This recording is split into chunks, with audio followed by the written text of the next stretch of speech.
That's okay. Representative Brown, what about the governor's speech? I have mixed emotions about the governor's speech. There were some good points that I liked, and there were other bad points that I disagreed with, particularly the anti-riot proposal.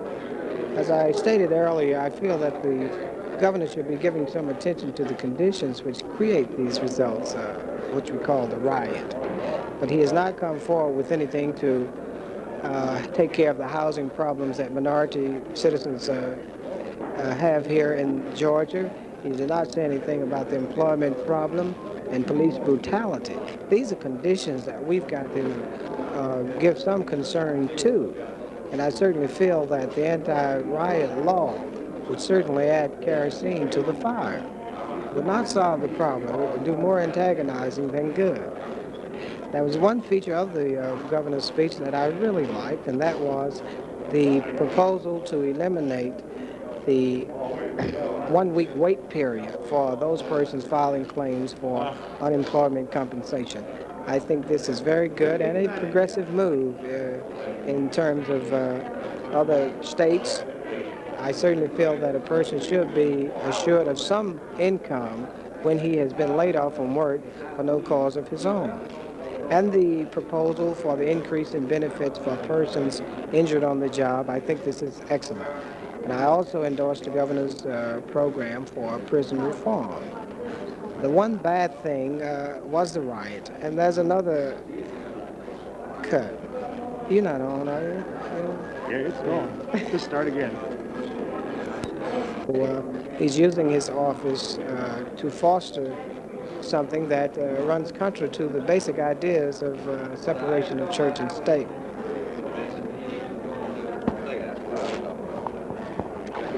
Representative Bond, did you like the speech? Well, there are parts of it I like very much and parts of it I disagreed with very much. I like, for instance, his statements about workmen's compensation, about prison reform, about improving education. I thought those were very good and ought to be supported by all people in Georgia. On the other hand, I don't like his opposition to local control of school consolidation. I oppose school consolidation in Fulton County and Atlanta, but I think if people here want it, if the majority of the people in the city and the county want it, they ought to have it. And I think he ought not to put any stumbling blocks in the way. I'm also very much afraid of his riot bill. If it went through and became a law and you as a newsman happened on the scene of a disturbance and a policeman told you to get out of the way and you didn't, then you'd be guilty of a felony. You'd go to jail, and other people who are standing around just watching might be in the same circumstance. It puts the governor in the position of almost being a dictator, of having unbelievable police powers that are very dangerous, I think, in a democracy. Taken in its entirety, was it a good speech or a bad speech? Good. Is it going to make the highways much safer in Georgia? Certainly, we hope so. I would like to comment, if I may, on the point system.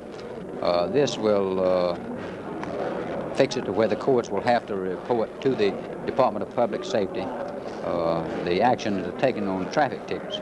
Of course, in some areas of Georgia, and certainly don't let this be misconstrued about most of the sheriffs or all the sheriffs, very few sheriffs we found, but we find in some areas where tickets are being torn up, where they're being torn up in traffic, usually is game and fish tickets are being torn up in the same counties, and we found that also the truck weight division are having the same problems. Usually it's the same sheriffs, and as I say, they're very, very few. But this point system would make it where the courts would have to report these to the Department of Public Safety. And of course the points would be counted against the driver where he violated the law. And of course he would lose his license after he got so many points.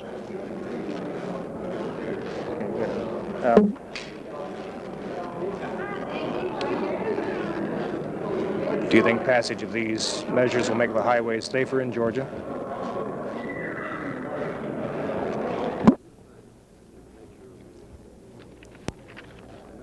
The legislature heard the state of the state today, and that was the major thing. Reaction came from nearly everyone.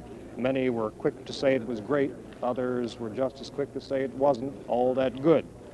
Speaker George L. Smith issued a carefully worded statement, summed up by saying, all in all, it was a good speech. Others went beyond that.